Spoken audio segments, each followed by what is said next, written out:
लेकिन जो सत्ता में बैठे हुए लोग हैं, चाहे वो मंत्री हैं या विधायक हैं या एमपी हैं, आप भी बता दें, आप भी कई जगहों पे मुझे दिखे हैं और आपका भी कई मुस्तकिल मैंने चैनल देखा है। आपने कभी किसी सत्ताधारी कभी आपने इंटरव्यू विधायक का किसी का देखा आपने, या किसी एमपी का या किसी मंत्री का, कि आप क्या कर रहे हैं, या कई सड़कों पे करता हुआ कोई दिखाई दिया हो किसी की मदद? वो अपने आप को इतना लॉकडाउन करे बैठे हैं कि पता नहीं, जैसे इनकी जान को खतरा है। जान को खतरा तो हिंदुस्तान में हर किसी को है, और ऐसे खतरे के टाइम पर ही अगर आप जनता के काम आएंगे तो आपने जो वोट लेते टाइम वादे किए थे या जो उनसे रिश्ता बनाया था, तभी तो वो रिश्ता कायम पूरा हो पाएगा। अलग अलग वक्त का अलग अलग मामला है। शुरू में हमने कुछ और करा, अब कुछ और दे रहे हैं। रमज़ान आ गए तो कुछ और दे रहे हैं, ईद आएगी तो कुछ और देंगे। तो मतलब शुरुआत तो की थी हमने आटे से और दाल चावल से खाली, कि शुरू के दिन है चलो निपट जाएगा। जो जो टाइम निकला तो उसके बाद फिर देखा कि रमज़ान आ गए हैं, तो रमज़ान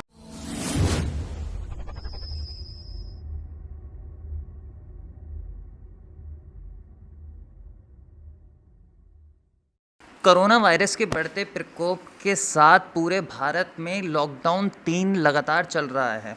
कल प्रधानमंत्री नरेंद्र मोदी ने लॉकडाउन 4 का ऐलान कर दिया, जिसके लिए उन्होंने किसी भी तरीके की कोई तारीख नहीं दी है, और साथ ही साथ उन्होंने आर्थिक स्थिति को संभालने के लिए 20 लाख करोड़ का एक राहत पैकेज भी निकाला है, जिससे आर्थिक स्थिति को संभाला जा सके।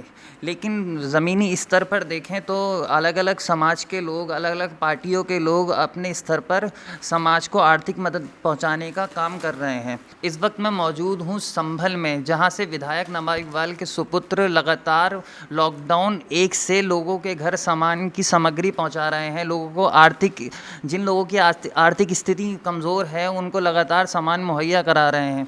तो इसी पर हम बात करते हैं सुहेल इकबाल से। सर, बहुत बहुत स्वागत है आपका। बहुत बहुत शुक्रिया आपका। सर कब से आप ये लोगों को आर्थिक मदद पहुंचा रहे हैं, सामान पहुंचा रहे हैं? देखिए, जिस वक्त पहला लॉकडाउन अनाउंस हुआ था, हमारे प्रधानमंत्री जी ने 24 तारीख में गालिबन इस चीज़ का अनाउंसमेंट किया था।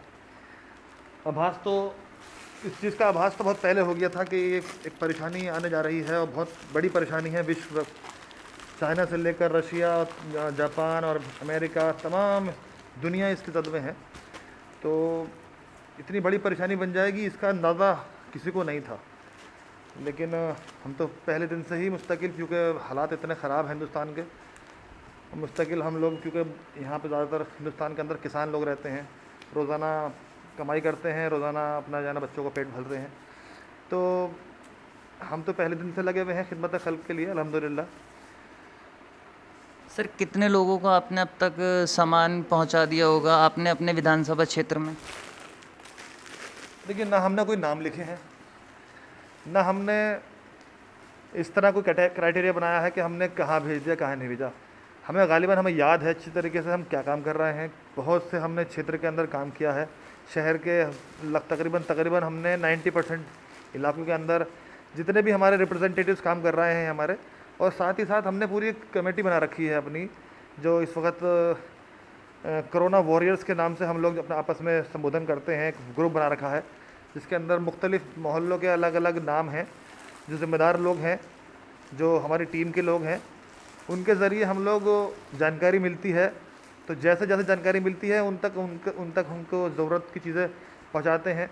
आपस में बात करते हैं, कहाँ परेशानी है उनको देखते हैं। जो फ़ोन आ रहे हैं हमारे पास, जो जानकारी आ रही है वो सही आ रही है, नहीं आ रही है।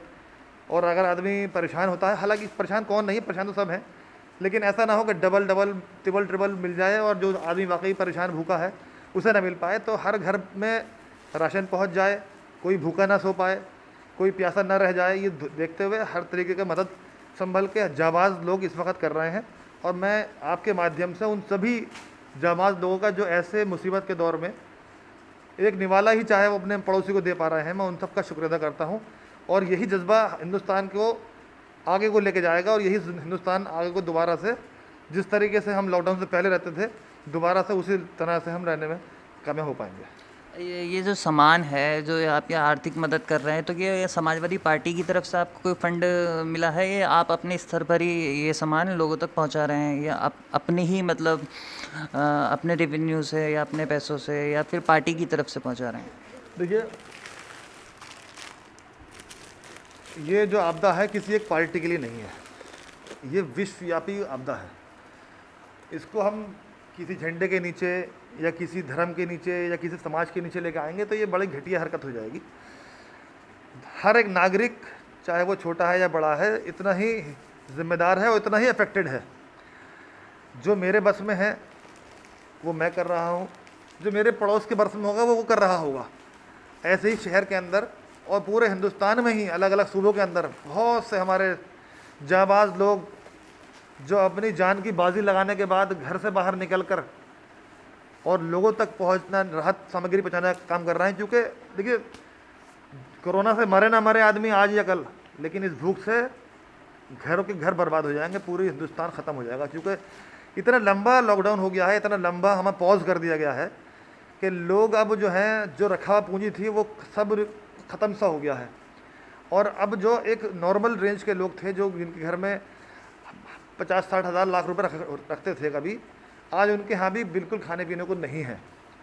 तो हालात जो हैं वो अब बहुत ज़्यादा उल्टे हो चुके हैं और तंगी जो है हर जेब में महसूस होने लगी है। तो इसलिए बहुत सोच समझ के हमें कदम उठाने पड़ेंगे, फालतू खर्चों से बचना पड़ेगा। और ये जानकर के हमारा पड़ोसी या हमारा कोई साथी भूखा न रह जाए, या शर्मिंदगी में या अपने आप को झेपने में वो पीछे न रह जाए, उनको खुद ध्यान रखना पड़ेगा हमें। इसलिए हमारे वॉरियर्स काम कर रहे हैं, सलाम है उन्हें। अच्छा, वॉरियर्स काम कर रहे हैं, तो ये आपकी बेटी है तो ये भी आपकी वॉरियर्स ही है। देखिए, इस बेटी के अंदर जज्बा है मेरे, माशाल्लाह। मैं जब भी घर से निकलता हूँ, ये पहले मुझे जाना कहाँ जा रहे हैं, खैरियत से रहिएगा, मास्क लगा लीजिए, ये कर लीजिए, वो मुझे कहती है। यहाँ मैं आऊँगा तो ये कहती है मैं भी साथ में रहूँगी, मैं भी बंटवाऊँगी, मैं भी जाना राशन पैक कराऊँगी। तो ये इससे कहा नहीं गया है, ये मुस्तकिल सुबह जब होती है तो इसका मकसद ये होता है कि चलिए सामान पैक कराएंगे अब्बा, चलिए अब्बा कोई लेडी आ गई है वो को ये दे दीजिए। मतलब इसके अंदर खुद ही कुदरतन, चूँकि हमारे दादा के अंदर, इसकी दादा के अंदर, मेरे दादा के अंदर जो नवाब महमूद हसन खान साहब थे उनके अंदर, मेरे अब्बा के अंदर एक ही ब्लड लाइन है, मदद करना। खल्क तक हमारी मदद पहुंच जाए, जिस लायक भी हम हैं, शायद वही खून इसके अंदर वो वलवला मार रहा है। तो मैं तो इसको अप्रिशिएट करता हूँ कि अच्छी बात है। मतलब मैं इससे डिस्करेज नहीं करता हूँ कि नहीं तुम घर में रहो, ये नहीं रहो। ये पूरा प्रोटेक्शन इस्तेमाल करती है, मास्क लगाती है, ग्लव्स पहनती है, उसके बाद यहाँ आती है, करती है, फिर वहाँ जाकर हाथ पाथ धोएगी, सब काम करेगी, मेरा भी ख्याल रखेगी, अपनी अम्मा का भी ख्याल रखेगी, दादा का भी ख्याल रखेगी। तो इसके अंदर जज्बा है, समझ है कि क्या कर रही है, करना चाहिए, अच्छी बात है। सर, आप जो ये राहत पैकेज भेज रहे हैं तो इसमें क्या मतलब क्या क्या आप सामान लोगों तक पहुंचा रहे हैं? आप थोड़ा अगर हमें बता देते कि मतलब ये सामान है जो हम लोगों तक पहुंचा रहे हैं। देखिए, अलग अलग वक्त का अलग अलग मामला है। शुरू में हमने कुछ और करा, अब कुछ और दे रहे हैं। रमज़ान आ गए तो कुछ और दे रहे हैं, ईद आएगी तो कुछ और देंगे। तो मतलब शुरुआत तो की थी हमने आटे से और दाल चावल से खाली, कि शुरू के दिन है चलो निपट जाएगा। जो जो टाइम निकला तो उसके बाद फिर देखा कि रमज़ान आ गए हैं, तो रमज़ान में रमज़ान के हिसाब से, अफ्तारी के हिसाब से और सहरी के हिसाब से, कि भाई रफ्तारी में जो है ना लोगों को बेसन की ज़रूरत पड़ती है, पकौड़ियाँ बनाएंगे, खजूर की ज़रूरत पड़ती है तो खजूर भी देंगे, शिकंजी का पैकेट बना के, कभी कभी है ना पूरा दिन प्यासा रहता है तो कहीं नींबू की पानी कमी ना हो जाए, शुगर कमी ना हो जाए, तो उसके लिए शिकंजी कभी कभी। सुबह को सहरी के लिए डबल रोटी रखी हुई है, डबल रोटी और दूध, उसका भी इंतज़ाम कर रहे हैं। तो सब चीज़ों का इंतज़ाम करते हैं। वो अलग अलग फेजेस के ऊपर है कि कैसे फेज आएंगे। अब जैसे ईद आएगी तो हम जो लोगों को देंगे तो हम सिवैयाँ भी देंगे और दूध भी देंगे, शक्कर भी देंगे। तो हमने चाय की पत्ती तक दी है, लेकिन वो फिर ज़्यादा एक्सीड हो जाती है कि हम चाय भी दे रहे हैं। मतलब चाय की ज़रूरत नहीं है, आज हमें खाने की ज़रूरत है। आदमी भूख के लिए मर रहा है कि भूख लग रही है, खाना। 50 दिन से ज़्यादा लॉकडाउन को हो गए हैं और आप 50 दिन से लगातार ये काम कर रहे हैं, तो मतलब जज्बा, अगर आपका कभी ऐसा लगता है कि आपको कि जज्बा मेरा अब कमज़ोर हो रहा है, लॉकडाउन लगातार बढ़ता जा रहा है, महामारी लगातार बढ़ती जा रही है, तो मतलब जब जज्बा आपका थोड़ा कमज़ोर पड़ता हो तो ऐसा कुछ आपको लगता हो? देखिए, बात सही है आपकी कि लंबा वक्त हो चुका है और हर किसी का एक मतलब लिमिट है। अनलिमिटेड तो कोई नहीं है ना। अंबानी और अडानी तो है नहीं कि जाना हमें हर चीज़ माफ़ कर दी गई हो, हर चीज़ में राहत दे दी गई हो। ऐसे वक्त में भी उन्हें राहत दे दी गई, पैकेज दे दिए गए उन्हें, अलग से उनको माफ़ कर दिए गए। जो कुछ भी है जनता के लिए समर्पित है, जान भी और माल भी। लेकिन उसके साथ साथ अफसोस ये भी होता है कि व्यवस्था जो है इससे बेहतर की जा सकती थी। इमरजेंसी का दौर है, इसलिए हम बुरा नहीं कह सकते खुल के, क्योंकि हमें करेज करना है, लोगों को इनकरेज नहीं करना है, उनको उनका भरोसा जीतना है, उनका ढांढस बढ़ाना है। और जिस लायक भी हम कर रहे हैं, सरकार को चाहिए था कि जितना भी राशन हो सकता है वो ज़्यादा से ज़्यादा राशन का इंतज़ाम करा देती। लोगों के बहुत से लोगों के यार राशन कार्ड बने हुए नहीं है, राशन कार्ड बन गए हैं तो वो पंजीकृत नहीं है, लंबी लाइनें लग रही हैं वहाँ पर आपूर्ति विभाग के अंदर, ब्लैक मार्केटिंग तक होती हुई देखी है। संभल के अंदर कई दुकानें सस्पेंड कर दी गई हैं, मतलब घटतोली और जो है ना बांटने के ऊपर, और तमाम तरीके की बातें हैं। तो उन सब बातों पे ध्यान देना इसलिए ज़रूरी नहीं है क्योंकि इस वक्त इमरजेंसी का दौर है। इमरजेंसी में बुरा कहना तो अच्छी बात नहीं रहेगी, लेकिन कमियाँ बहुत हैं सरकार के अंदर। उन कमियों को हम लोग जिस वक्त ये निपट जाएंगे, इन चीज़ों से जाहिर करेंगे, बहुत मतलब एक नहीं हज़ारियों कमियाँ हैं। पहले दिन से और आज तक सरकार वो कर रही है जो गाइडलाइन आ रही है। अगर मेरे पास भी गाइडलाइन आए वो मैं करूँगा तो मैं फिर जनप्रतिनिधि कहूँगा, मैं जनता का ख्याल रखते हुए उसकी हमदर्दी करते हुए काम करूँगा, ये देखूँगा कि हाँ उसको सुकून मिल रहा है नहीं मिल रहा है इस काम से, तो मेरा मामला है। गाइडलाइन आई, मैंने सुबह को जाकर खड़ा हो गया कहीं जाके, हाँ मैंने काम कर दिया, ड्यूटी हो गई, शाम को आके सो गया, मुझे रात को नींद भी नहीं आएगी कि मैंने कितनी लोगों की मदद करी, कितने लोगों की मदद नहीं करी। मदद वो होती है कि आप गाइडलाइन के अंदर रहते हुए भी उस गाइडलाइन के ज़रिए कितने लोगों की मदद कर पा रहे हैं। हमदर्द, क्योंकि इंसान हम भी हैं, और जो अधिकारी हैं, चाहे वो सीओ हैं, चाहे वो एसडीएम हैं, चाहे वो डीएम हैं, चाहे वो किसी भी अधिकारी किसी विभाग के हैं, वो भी इंसान हैं। वो इंसानियत को जिंदा रखें अपने अंदर। ऐसा ना करें कि खाली अपने आप को ब्यूरोक्रेट समझ के, अधिकारी समझ के, ऑफिसर समझ के सिर्फ लोगों को तकलीफ़ देना या उनकी तकलीफ़ को ना समझना, ये उनकी ड्यूटी नहीं है। उनकी ड्यूटी है कि जो इंसान उनके पास आया है, उनके नौकर हैं हम, और उनके लिए ही हमें सैलरी मिल रही है, उनकी वजह से ही हम लोगों को तैनात किया गया है। तो किस तरीके से इस आदमी की या इस समाज की या इस शहर की जो जिम्मेदारी हमें दी गई है उसको हम पूरा कर पा रहे हैं, ये जज्बा होना चाहिए उनके अंदर, ख़ास तौर से इस इमरजेंसी के दौर के अंदर। ज़मीनी स्तर पर आपको प्रशासन के जवाबी सामान वगैरह लोगों तक पहुंचाते हैं, तो ज़मीनी स्तर पर आपको क्या परेशानियों का सामना करना पड़ता है? जैसे प्रशासन हो, जैसे अतुल प्रधान हो, उन्होंने इल्ज़ाम लगाया हो, सचिन चौधरी हो, उन्होंने के लोगों की मदद कर रहे हैं तो प्रशासन उन पर कार्रवाई कर रहा है, तो इस तरीके की स्थिति आपके साथ भी मतलब यहाँ शहर में कुछ बनी? प्रशासन संभल का हमारा जो है, चूँकि हम लोग हेल्प कर रहे हैं, उसने हमें सहयोग करा है, लेकिन कुछ अधिकारी होते हैं इस तरह के जो सिर्फ गाइडलाइन को ही फॉलो करते रहते हैं कि तुम बाहर निकलना है, तुम्हें ये नहीं करना है। कुछ इसलिए भी करते हैं कि वो आज भी कई हमारे समाज के लोग ऐसे हैं कि जो लोग काम करना चाहते हैं उनको टांग खींचने के लिए कि भाई ये काम क्यों कर रहा है, इसका नाम हो जाएगा। भाई नाम करने के लिए काम कोई नहीं कर रहा है। आप आ गए, मैं यहाँ बैठा हुआ मिल गया तो आपने बना लिया, चलिए बहुत अच्छी बात है, मना नहीं कर सका।